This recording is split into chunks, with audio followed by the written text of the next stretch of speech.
ലോകത്തുള്ള ജനസംഖ്യകളേക്കാൾ കൂടുതൽ ദുരാത്മാക്കൾ ഭൂമിയിലുണ്ട്. ഈ ദുരാത്മാക്കളൊക്കെ താമസിക്കുന്നത് എവിടെയാണ്? അത് മനുഷ്യന്റെയും മൃഗങ്ങളുടെയൊക്കെ ശരീരത്തിലാണ്. അതിനൊരു ജീവനുള്ള ശരീരം വേണം. അങ്ങനെയുള്ള ഒരു ജീവനുള്ള ശരീരത്തിലാണ് ഈ ദുർഭൂതങ്ങൾ താമസിക്കുന്നത്. നമുക്കറിയാം, വേദപുസ്തകത്തിൽ ഒരു സംഭവമുണ്ട്.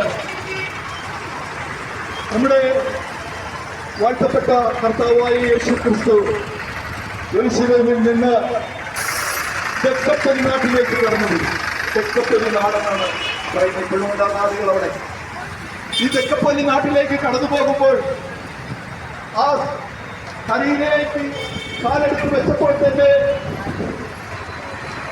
ദുരാത്മാക്കൾ ബാധിച്ച ഒരു മനുഷ്യൻ യേശുവിന്റെ അടുക്കലേക്ക് വന്ന് പറയുകയാണ്, യേശുവേ, മഹോന്നതനായ ദൈവത്തിന്റെ പുത്ര, നിനക്കും എനിക്കും തമ്മിലെന്ന്, എന്നെ ഉപദ്രവിക്കരുത്, ദൈവത്തെ ഓർത്ത് എന്നെ ഉപദ്രവിക്കരുത് എന്ന് പറഞ്ഞ് അപേക്ഷിക്കുകയാണ്. പ്രിയപ്പെട്ടവരെ, ഈ ദുരാത്മാക്കൾ ബാധിച്ച മനുഷ്യൻ, ആ മനുഷ്യന്റെ ജീവിതം ശവക്കല്ലറകളിലാണ്. ആ മനുഷ്യനൊരു കുടുംബമുണ്ട്, കുഞ്ഞുങ്ങളുണ്ട്, ഭാര്യയുണ്ട്, മാതാപിതാക്കളുണ്ട്. എന്നാൽ ആ മനുഷ്യൻ ഈ ദുരാത്മാക്കളാൽ നിറഞ്ഞവരായതുകൊണ്ട്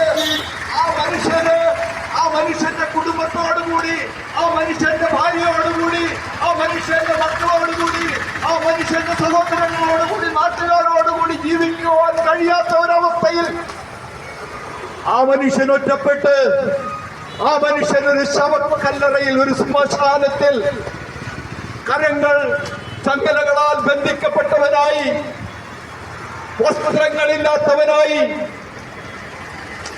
സ്വന്തം ശരീരത്തെ കല്ലുകൊണ്ട് ചതക്കുന്നവനായി ആ മനുഷ്യൻ അങ്ങനെ കിടക്കുകയാണ്. അപ്രകാരം കിടക്കുന്ന മനുഷ്യന്റെ അടുക്കലേക്ക് യേശു കടന്നു വന്നു. നമ്മുടെ ജീവിതത്തിന്റെ തകർച്ചകളിൽ നമ്മളെ സഹായിക്കുവാനായിട്ട് കടന്നു വരുന്നവനാണ് യേശു ക്രിസ്തു.